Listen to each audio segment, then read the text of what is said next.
A friend of mine was a very successful man, was an in-law, very, very wealthy. And one day we went to visit him, and I was preaching to him. Sir, give your life to Jesus Christ, because you can't tell when you are going to need it.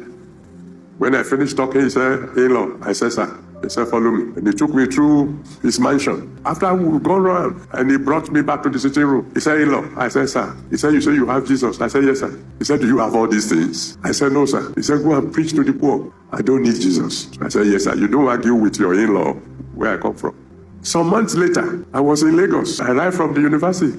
And I saw somebody that looked like my in-law. Because the last time I saw him, his cheeks were rosy. But now, it has almost become skeleton. In-law.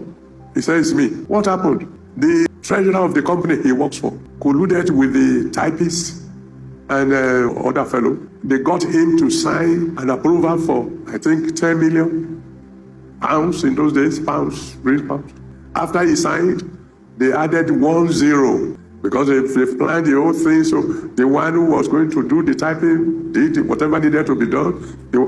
And they took away the money from the company. When it was discovered, the company said, Oga, this is your signature. He said, that is true. This is not what I signed for. Well, find those people. And those people, of course, as soon as they got the money, they fled. And he was now on his way to jail. I said, why are you here now telling me? He said, I want you to pray for me. I said, in whose name? He said, in the name of Jesus, of course. But you say you don't need him. He said, that was then. This is now.